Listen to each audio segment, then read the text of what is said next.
באופן הזה אנחנו מצליחים למנוע המון שריפות. אני לא אגזים ואומר שיש לנו סדר גודל של 500 הצלחות בכל האירועים האלו, וכל אחד מהעפיפונים או הבלונים שהצלחנו ליירט עד כה בהכרח מנעו נזק נוסף.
Hi, this is Tim from Moriel TV and Moriel Radio here live in Israel, Galilee, Israel, with Jacob Prasch, and this is This Week in Prophecy.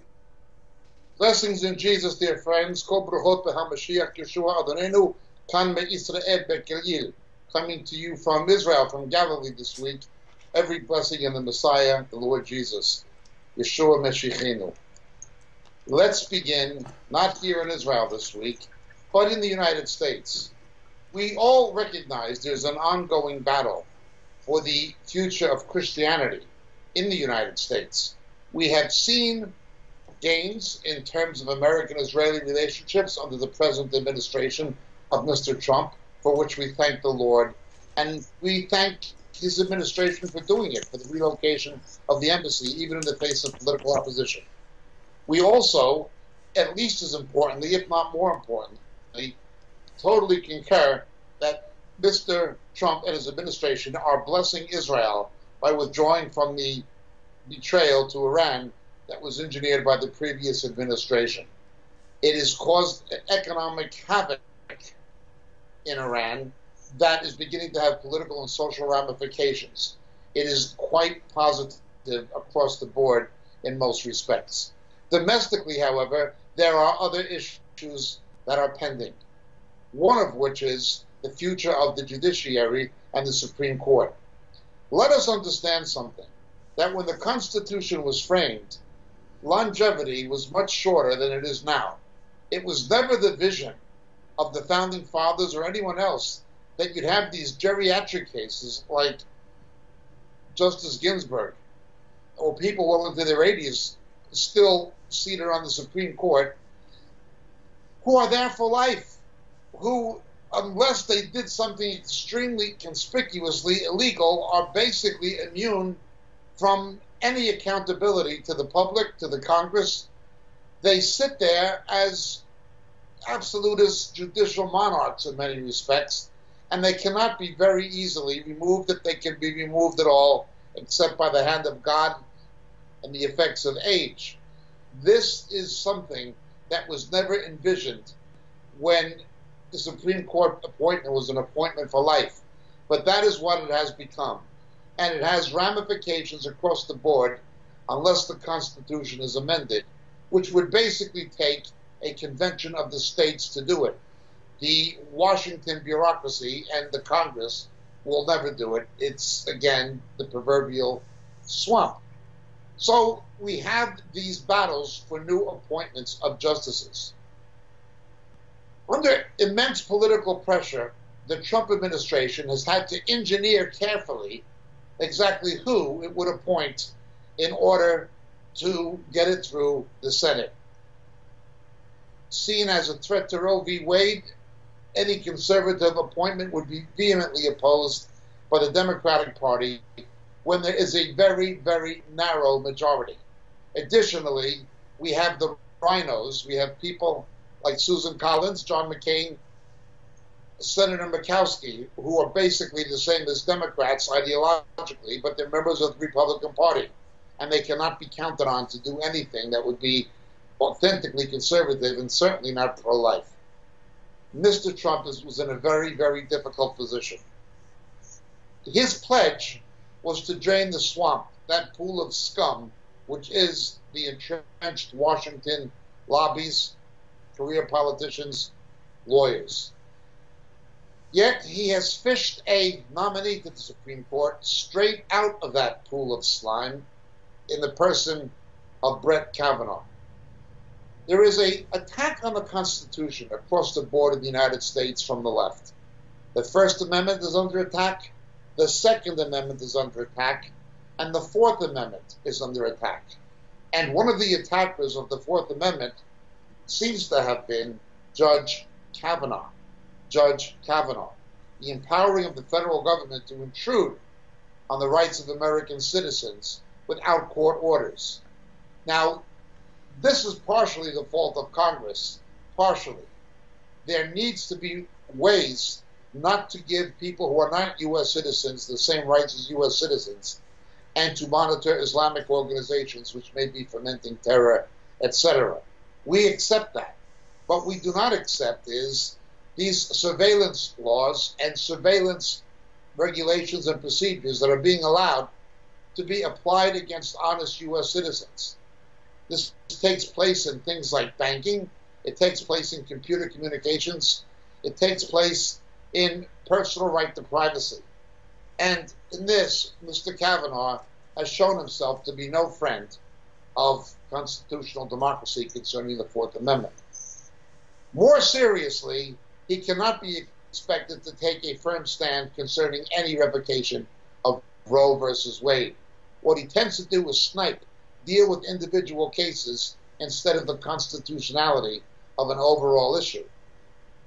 Now again, that makes him more tenable as a nominee, but it makes him less desirable as a Supreme Court justice.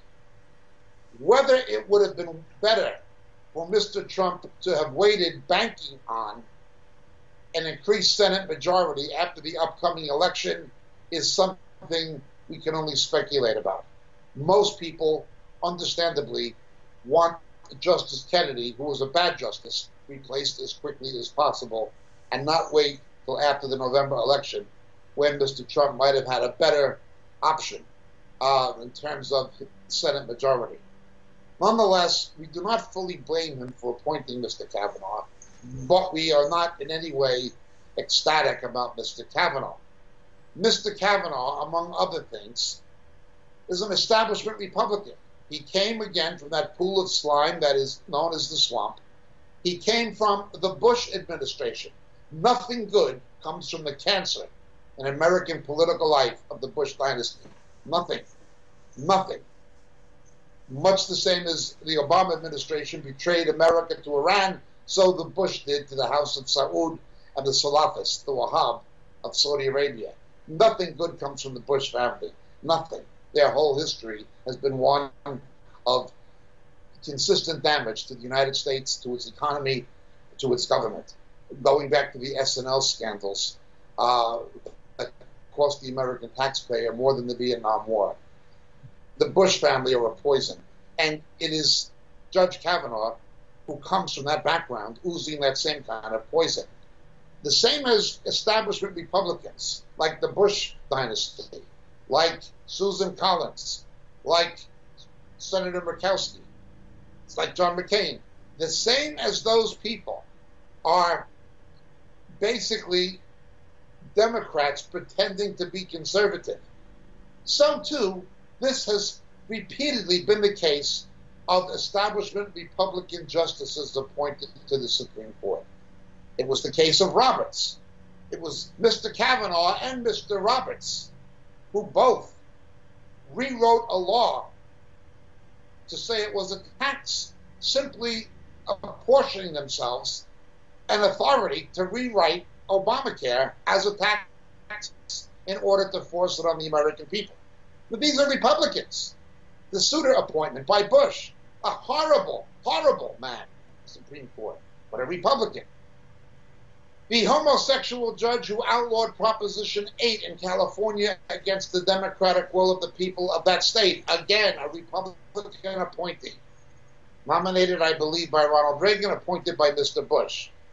Well, we see this continually, none being worse, as we said, than Sandra Day O'Connor, who wrote the decision ordering the Ten Commandments out of the judicial building in Alabama.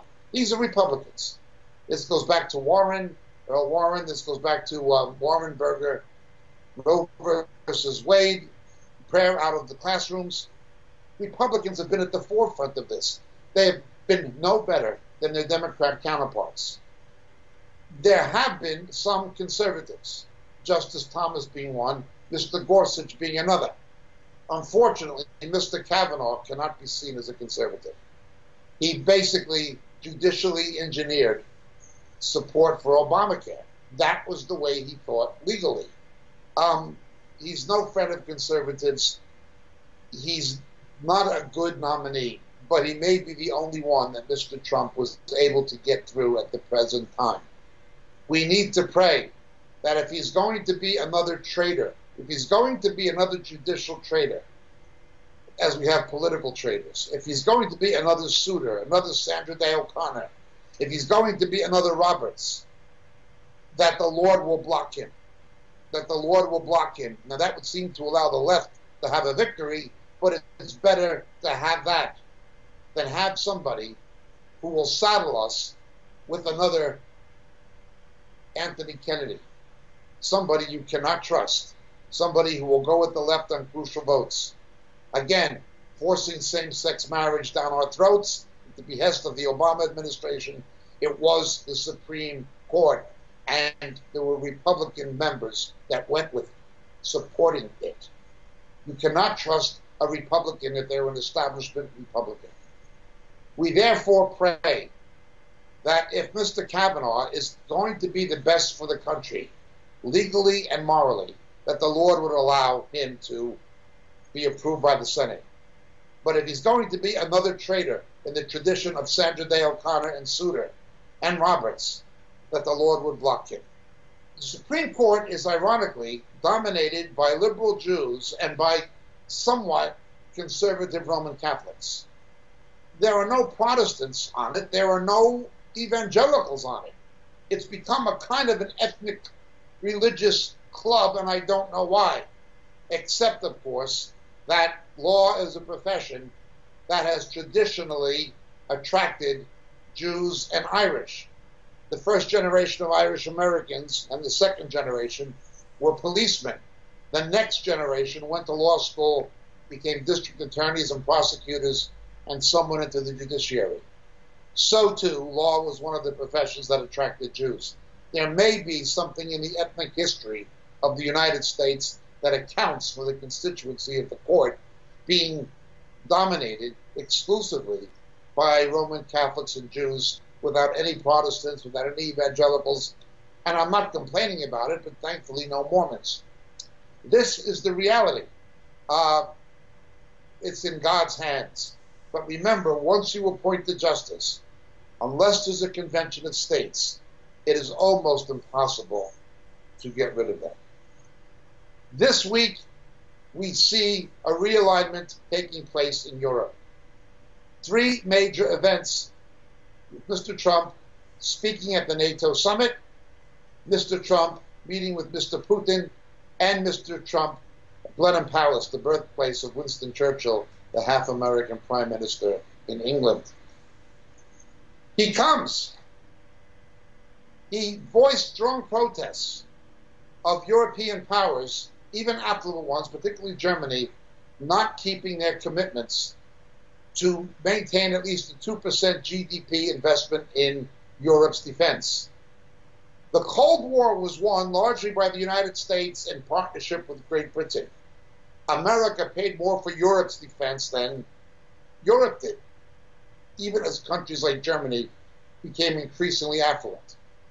France withdrew from NATO and hid on the back of the NATO shield funded by the United States. Again, this was consistent with the history of cowardice that we see in France, and have seen in France since Dunkirk, when they had 66 divisions and refused to fight Hitler, leaving it to the British to stand alone. Well, the French have continued in that history of national cowardice. That has become what France is ever since the First World War and Verdun. The hypocrisy even eclipses the cowardice. The United States is expected to defend these countries as their own economies engage in trade practices with the United States, where European regulation is discriminatory against the interests of the United States. These European countries, via the European Union, all have tariffs that affect American exports and American imports into Europe. But of course, when the United States responds, then they're up in arms as if America has done something wrong. Mr. Trump has validly raised a complaint about Germany, now in concert with Mr. Putin's Russia, to build a direct pipeline that will not need to go through the Ukraine, Poland, or Hungary, but be able to bring Russian natural gas under the Baltic directly into Germany. Billions and billions of euros in annual trade between Russia and between Russia and Germany, while at the same time the United States is spending billions to defend Europe and Germany. Again, Mr. Trump is highlighting the things that have gone on for years, but that other politicians have not. We do applaud his actions, and we request prayer for what he's doing. Understanding all of this relates to prophecy in Daniel chapter 2. As always, they're trying to make the iron stick to the clay. In England, the British left has gone on the warpath against Mr. Trump's visit. Now, we have to understand again the history of the British left, going back to the 1970s and 80s, the Committee for Nuclear Disarmament. If those people on the British left who control the Labour Party had had their way, if they had had their way, the Iron Curtain would still be standing. Fortunately, Mrs. Thatcher was an Atlanticist. She stood with the Americans, and the Iron Curtain came down. But if the left had their way, it never would have come down. Now these same left-wing voices from the same institutions who are in league with Islamic immigration and the growing radical Islam in Britain that they pander to are complaining about Mr. Trump's state visit. it's not going to do much good. Mr. Trump has spoken directly to the government of Theresa May, which has been a horrific disaster. As we have said, the British voted Brexit to get out of Europe and were entitled, democratically entitled, to having a Brexit prime minister. Instead, against the popular will of the British people and against the majority will of the members of the Conservative Party establishment pushed Theresa May, an anti-Brexit, pro-European prime minister, into number 10 in complete violation of the principles of British democracy. Mr. Trump knows this, and he has spoken to it. Theresa May has been a political disaster for her party. It was the Northern Irish who saved her neck and prevented the nightmare of a Jeremy Corbyn-led Labour government coming to power. Mr. Corbyn, among other things, being popularly seen as not only an anti-Zionist, but an anti-Semite. This is Theresa May. Theresa May, who had the British vote with UNESCO, denouncing any Israeli claim or right to Jerusalem, including the Wailing Wall. This is Theresa May. She's a horrible woman, a political failure, and she has made nothing but what Australians call a dog's breakfast out of Brexit negotiations. She has been accused of cabinet ministers who resigned from her government of attempting to make Britain an offshore colony of the European Union on the continent based in Brussels. We also have a high regard, although he is Roman Catholic, he is morally staunch and ideologically solid, of Mr. Mulgrees, James Mulgrees. There are people in the Tory party who do not support what Theresa May is doing to Britain. Mr. Trump publicly announced it, saying what she was doing was going to hurt transatlantic trade. Britain will be increasingly reliant on a trade agreement with the United States once Brexit comes into effect. Mr. Trump has rightly said, if Theresa May continues to have her way, we will not be dealing with the UK, we will be dealing with the EU that Britain supposedly has left. This gave him a platform to address the internal issues on the basis of trade relations between the United States and Great Britain. She is a horrible, horrible woman, an enemy of Israel, and certainly an opponent of British democracy. We pray for her removal. It was only, again, the conservative Northern Irish, where you have a large evangelical vote, that saved Britain from a takeover by the extreme and increasingly anti-Semitic left.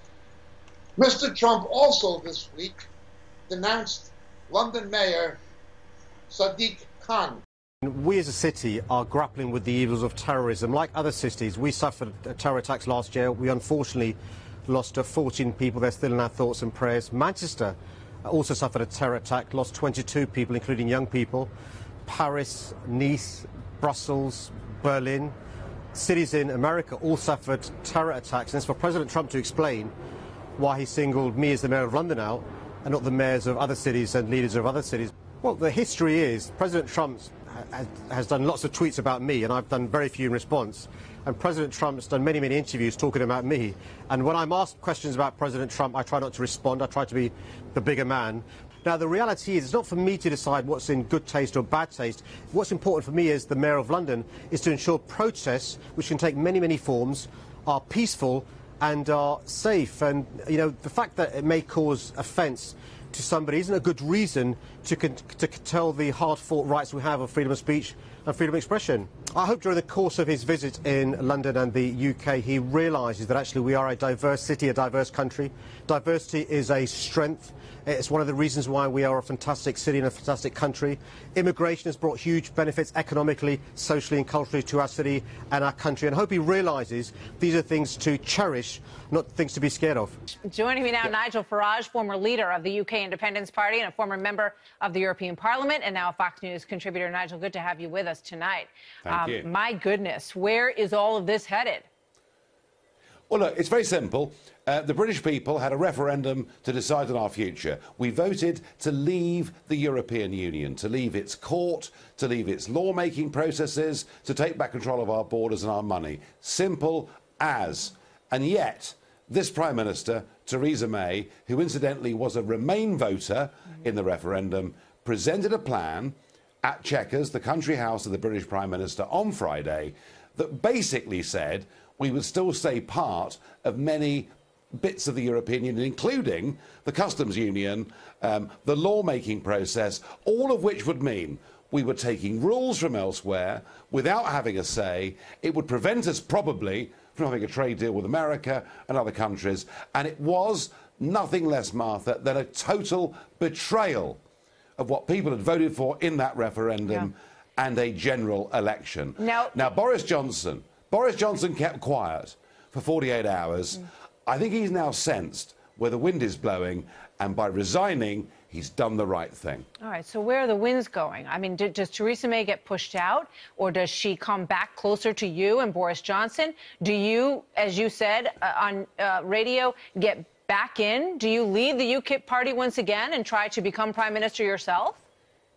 Well, do you know something? I was a businessman. I got involved in politics because of this European question, because I wanted us to be an independent, free, self-governing, democratic nation. I fought for 25 years to get that referendum and the result we got. And if they're going to throw it out of the window, then I will be back fighting them with even more vigour than I had last time.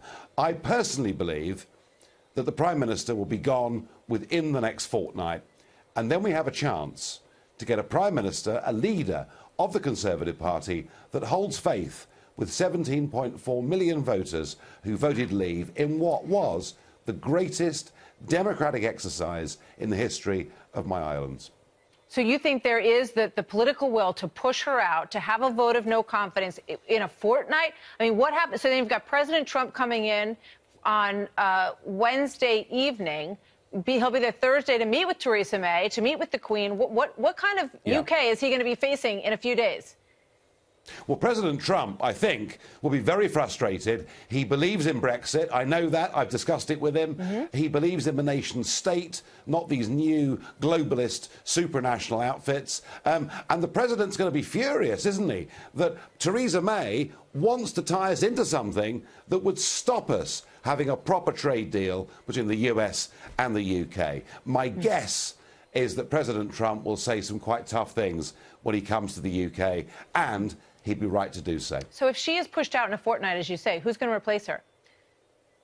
Well, Boris, of course, Johnson will always favour himself as being the man that gets there. There's an old saying in Conservative politics that the favourite rarely wins. There is an outside horse, somebody called Jacob Rees-Mogg, who to American viewers will appear like a sort of 18th century English country gentleman.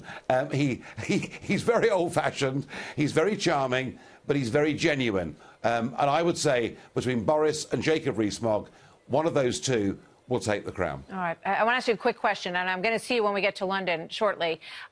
This blimp that Sadiq Khan, the mayor of London, has approved to fly over your city while the president is there in protest. How do you feel about that? It's an insult. You know, whatever Sadiq Khan thinks about President Trump, he should not put that personal enmity above the fact that President Trump, like him or not, is the leader of the biggest and most important country in the world. And I cannot imagine any other city in the world that would fly a blimp, you know, an insulting blimp of the president above their parliament on the day of his visit. Sadiq Khan is a total disgrace. Let me ask you about the NATO meetings as well, because there's concern that President Trump is basically sending the message that either you're in for the amount that you said you would be in for to all of these countries, and I think that, most people understand that argument, or perhaps we pull out troops. There's a concern about that. Perhaps the United States doesn't keep its traditional role as part of NATO.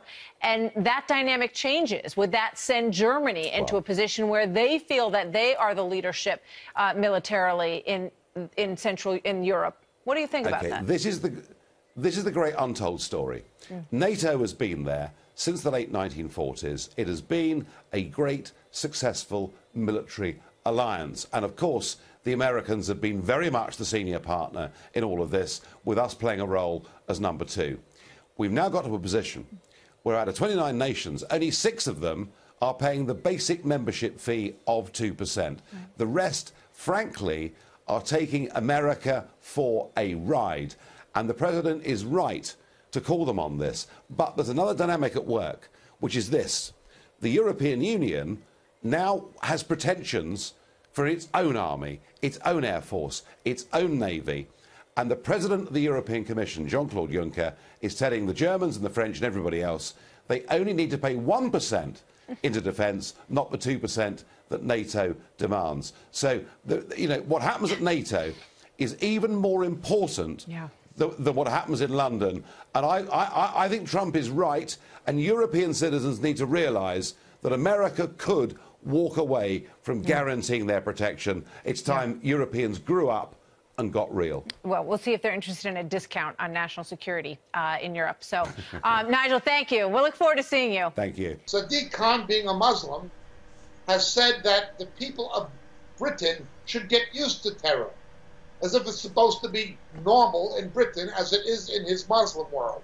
Because Islamic terror takes place on a regular basis in the Islamic world, he reckons it should be accepted that it's going to happen as a normal course of public life, of daily life in Great Britain.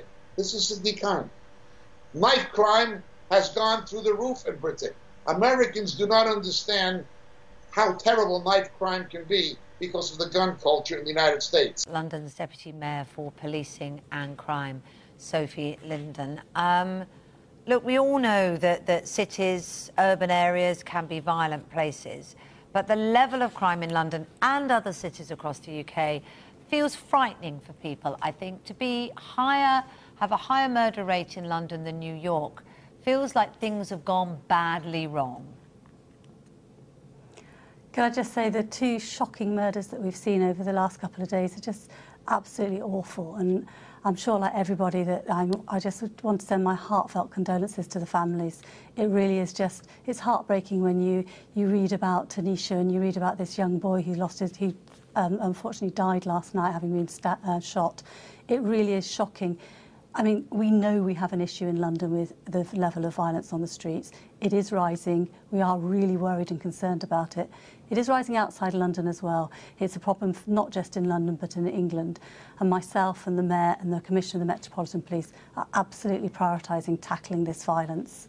And can you put a finger on at all what is going on and why it's spiking at the moment?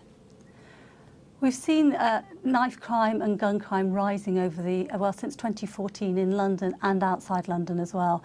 It's really complex. There's no one reason as to why it's rising. We know that some of the cuts to some of the vital services that young people rely on to support them have had an effect. We know that the number of police officers is also falling. But we also know that it's not the whole problem, but social media can fuel some of the violence and goad some of the violence on the streets. Sorry, so just you were talking about some of the services for young children, for youths. What do you mean by that? What's happened? What do you suspect is going on? Well, if you take London, we know that millions of pounds have been taken out of youth services. Local authorities, through no fault of their own, have had to make really difficult decisions because they are faced with 40% reduction in their funding. So youth clubs, youth clubs have closed. There aren't so many youth workers working with young people, and that does matter. But we also know that mental health services, for example, that can support young people, help them with their issues, they are also very difficult for young people to be able to access. London has surpassed New York in its murder rate. Crime is out of control, and much of it is being carried out by Muslim gangs. Now you have a Muslim mayor, and lo and behold, Theresa May has appointed an Islamic Home Secretary, someone who controls things to a large degree, like the police, immigration, citizenship, is now a Muslim under Theresa May. Again, you have to think of her the way you would think of Susan Collins, somebody who pretends to be a conservative, but is not. They're simply an agent of infiltration into the opposite party to advance the interests of the left. This is what this horrible woman is. And Mr. Trump has publicly spoken out, addressing her for exactly what she is and what she is not. A complete political failure who nearly lost the election, she called, to Jeremy Corbyn. A woman who cannot negotiate a successful Brexit in British interests. And it is going to affect trade relations with the United States unless that woman is displaced and replaced. Please pray that the Lord removes that horrible, horrible woman. She's an enemy of Israel, and God will bless those who bless Israel and curse those who curse it. The third event this week in Europe is the upcoming Helsinki summit of Mr. Trump with Mr. Putin. Mr. Trump is not going in naive, as the American left have tried to say, with some kind of a sellout package to Mr. Putin. Now it is continually the left who is sold out to foreign interests. When you have a conservative, they accuse a conservative of doing what they have consistently done, and certainly did in Iran. Mr. Trump has stated that Mr. Putin is not our enemy, but neither is he our friend. He is a competitor, and it is on that basis I will meet with him. I just wonder, you think you're going to get along with President Putin at that meeting? Could you just tell us, why do you think that? Is there something you admire about him? And the second question, because you're just about to go to the UK. Well, he's a competitor. He's been very nice to me the times I've met him. I've been nice to him. He's a competitor. You know, somebody was saying, is he an enemy? No, he's not my enemy. Is he a friend? No, I don't know him well enough. But the couple of times that I've gotten to meet him, we got along very well. You saw that. I hope we get along well. I think we get along well. But ultimately, he's a competitor. He's representing Russia. I'm representing the United States. So, in a sense, we're competitors. Not a question of friend or enemy. He's not my enemy. And hopefully someday, maybe he'll be a friend. It could happen. But I just don't know him very well. I've met him a couple of times. And when I did meet him, most of you people were there. And he does so after the NATO summit, in which, among other things, he complained and protested the construction of the sub-Baltic pipeline from Russia to Germany. He's not going in there having pandered to Mr. Putin ahead of time. Mr. Putin simply sees any meeting with Mr. Trump as elevating his status. He knows that Russia is no longer a superpower, and he is trying to resurrect the Soviet empire to some degree and make Russia a player on the global stage. That is what he's doing in Syria. That is what he's done in Crimea. That is what he's attempting to do in the Ukraine. These issues will all be on the table in Mr. Trump's meeting with Mr. Putin. Please pray for this meeting, that the Lord will give Mr. Trump wisdom and courage. Whether you like him or not, whether you approve of him or not, he is the president, and we need to pray for him in his handling of Putin. Putin is a man who obviously cannot be trusted or believed in any sense. Now, paving the way almost for the meeting this week in prophecy between Mr. Trump and Mr. Putin has been a return, the ninth meeting between Benjamin Netanyahu and Mr. Putin. Mr. Netanyahu was warned by members of the American Congress against trusting Mr. Putin. Mr. Netanyahu certainly knows what he's doing.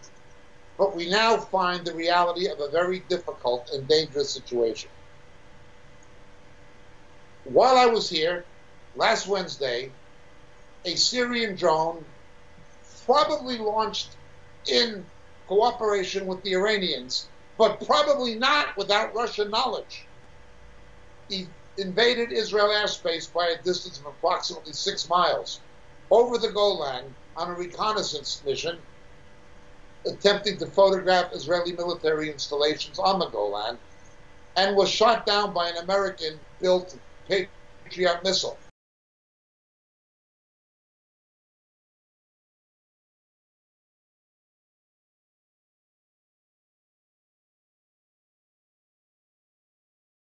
The Iron Dome is largely deployed along the Gaza Strip because of the incendiary balloons.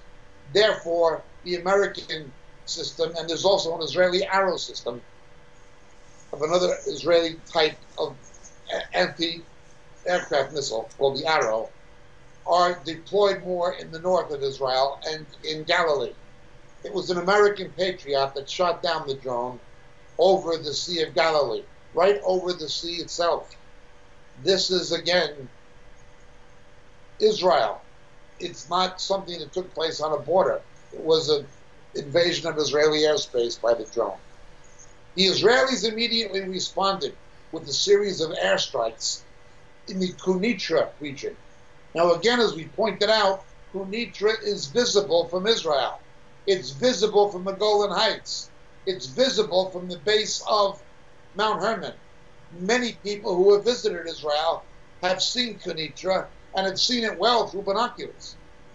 This is how close, once again, to the Israeli border the confrontation is. The United States and Israel find themselves in a dilemma. Nobody likes Mr. Arad. Everyone would like to see him go. But when you have a choice between ISIS and the Arad regime, there's not much of a choice. It's two evils.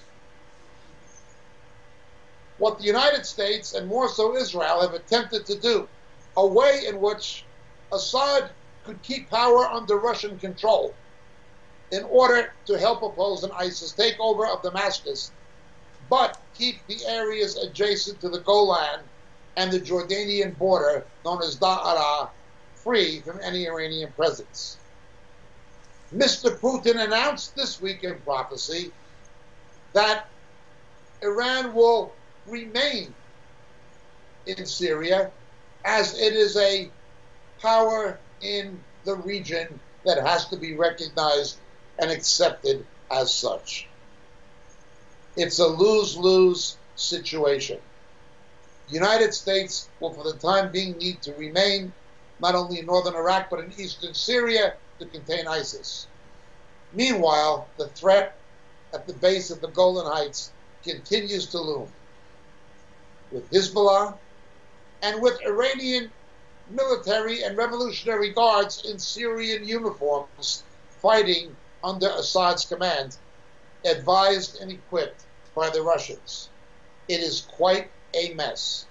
Again, many people attempt to associate it with a Gog and Magog scenario, although that does not appear at the moment to be imminent.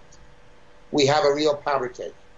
Meanwhile, in the Da'ara region of southern Syria, the area along the Jordanian border, essentially, is now under 70% control of Russia and Assad forces, probably with some Iranian involvement, but certainly Assad and Russia.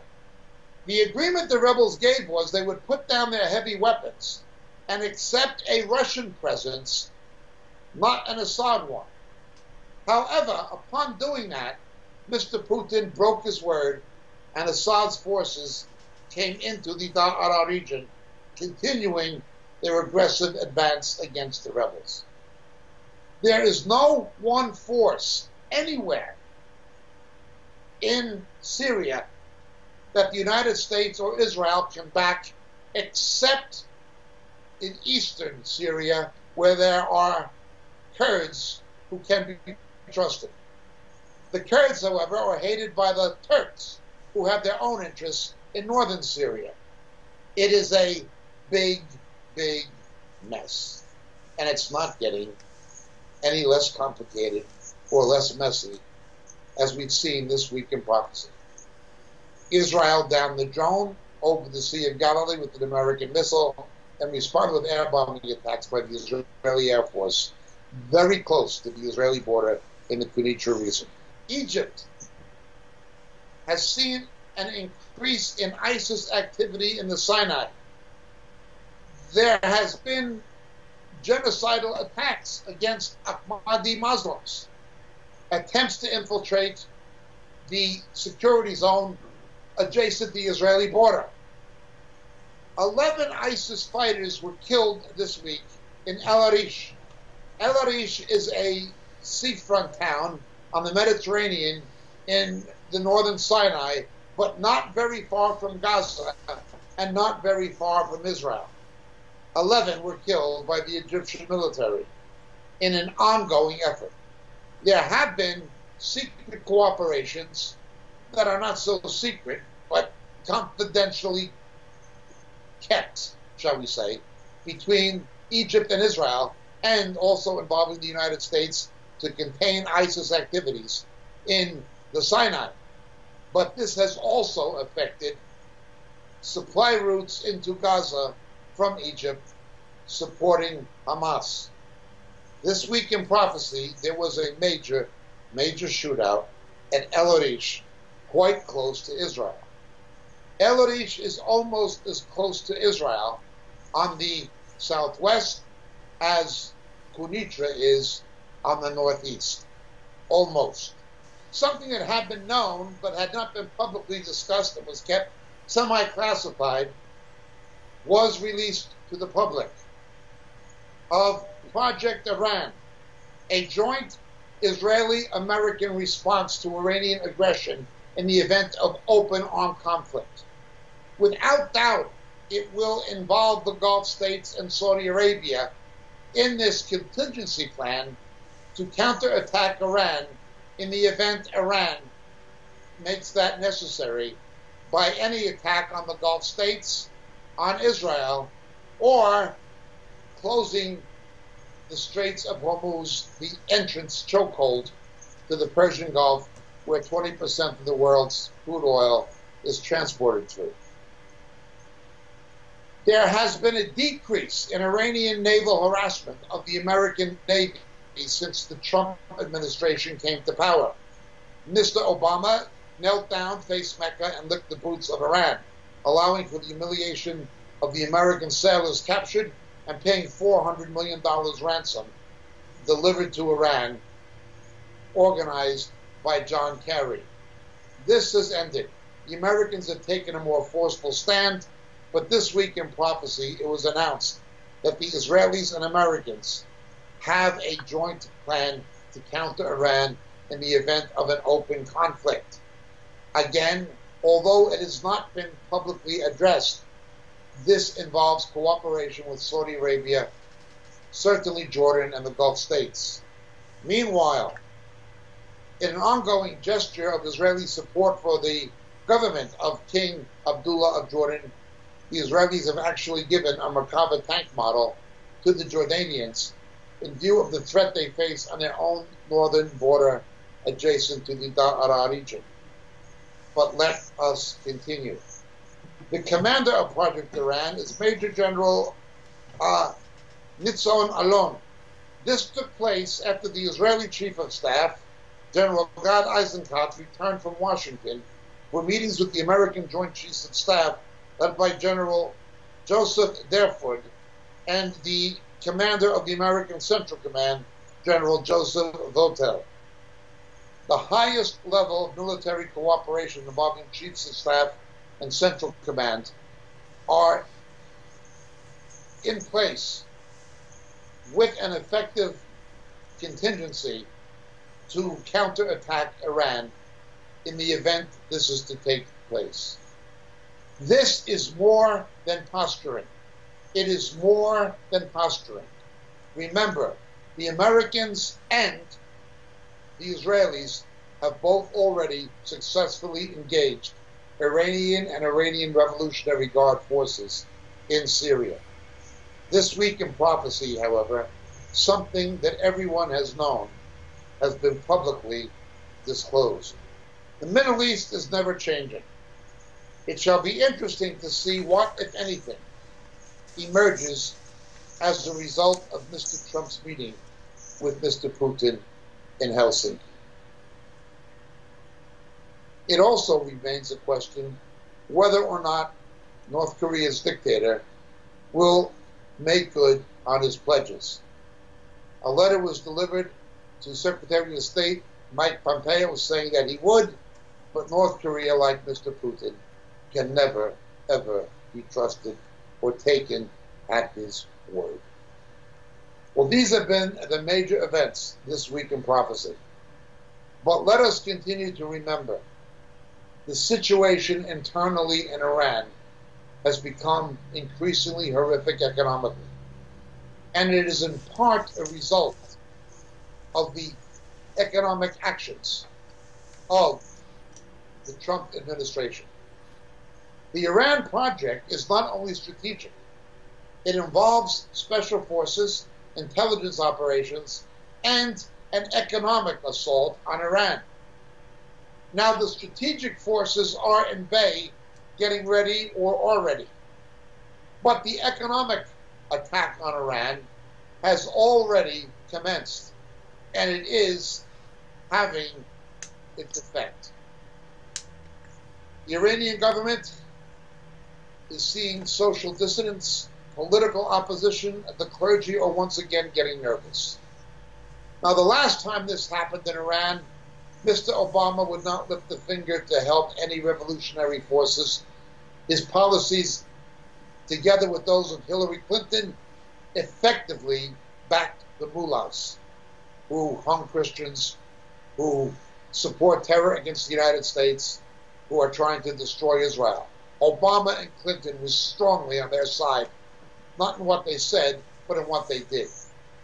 Now, once again, we see a constellation of forces taking place in Iran that are presenting an instability to the regime. Certainly, the economy and the decline of the value of the Iranian currency certainly are fomenting massive water shortage, and certainly the cost of Iranian involvement in Syria. Remember, desperate people do desperate things. If the Iranian mullah regime of Khomeini feels it is in a situation where it is vulnerable to collapse or overthrow, they may play the nationalist Islamic card and do something radical to save their necks in order to unite the country and consolidate power on back of them as their power base implodes domestically. Whatever the outcome, we know that Mr. Trump's policies are already having an economic effect with political and social ramifications. And it is yet early days. Again, read Daniel chapter 10 and keep an eye on Iran, that is Persia. That is This Week in Prophecy. This is James Jacob Prasch coming to you from Israel.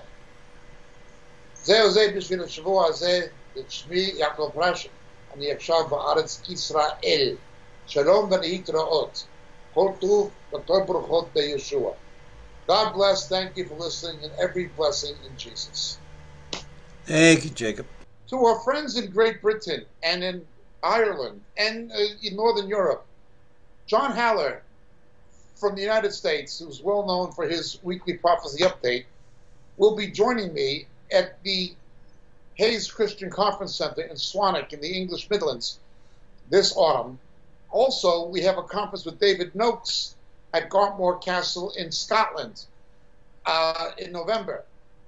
Details of these events are available on the Moriel website, moriel.org, moriel.org. If you can join us, you will not be disappointed. I feel confident to tell you that. John Haller is, of course, known to many of you through his weekly updates. He is one of the leaders in the church affiliated with Moriel in Ohio in the United States, but we're privileged to welcome him and excited that he's coming to Great Britain this autumn to the Moriel Conference. God bless and thank you so much.